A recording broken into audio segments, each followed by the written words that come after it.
Ang alamat ng bundok Pinatubo. Masagana ang kahariang Masinloc. Magandang-maganda noon ang umaga. Maningning ang sikat ng araw. Sariwa ang hanging amihan. Lunti ang mga halaman sa paligid. Masigla ang awit ng mga ibon.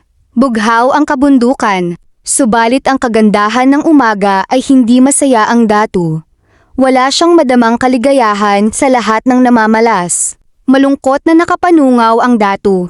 Nakatuon ang paningin sa bughaw na kabundukan. Nakakunot ang noo at tikom ang mga labi at nagbuntong hininga ng malalim. Malungkot na naman kayo, mahal na datu. Narinig niya sa may likuran. Bumaling ang datu. Nagtanong ang mga mata ni Tandang Limay. Isa ito sa bumubuo sa konseho ng matanda. Ikaw pala. Nalulungkot nga ako, Tandang Limay. Naalaala ko ang aking kabataan at nagbuntong hininga muli. Humawak siya sa palababahan ng bintana. Nakita mo ba ang bundok na iyon? Nagtaas ng paningin ang datu. Oo, aking datu. Ngunit ano ang kinalaman nun sa inyong kalungkutan? Tanong ni Tandang Limay. Napag-usapan na ng matatanda ang napapansin nilang pagkamalungkutin ng datu. Kaya siya ang naatasang magsiyasat tungkol dito. Doon ako sa mga bundok na yon, laging nangangaso. Natatandaan mo marahil na malimit akong mag-uwi ng baboy ramo at usa sa aking ama at mahal ko sa buhay. Opo, kayo mahal na datu ang kinikilalang pinakamagaling sa pana noon. Napabantog sa ibang kaharian ang inyong katangian sa pangangaso. Sang-ayon ni Tandang Limay.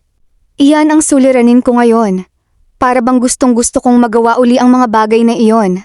Ngunit napakatanda ko na upang balikan ang kabundukang iyon. Napakalayo na ang mga pook na iyon para sa mahina kong katawan. At muling nagbuntong hininga ang datu. Hindi na nga ninyo makakayanan ang maglakbay ng malayo. Ngunit maaari naman kayong magkaroon ng ibang libangan.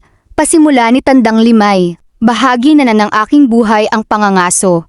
Hindi na rin ako makaramdam ng kasiyahan kung iba ang aking magiging aliwan. Malungkot na umiling ang datu. Naging usap-usapan sa buong kaharian ang suliranin ng datu. Nabalita rin sa ilang bayan ang pagkamalungkutin ng pinuno ng Masinloc. Makalipas ang ilang araw, dumating sa palasyo ang isang salamangkero. Matanda na siya at mabalasik ang muka. Malaki ang paghahangad niya sa kamay ni Prinsesa Alindaya, prinsesa ng Masinloc, ngunit malaki rin ang pag-ayaw nito sa kanya.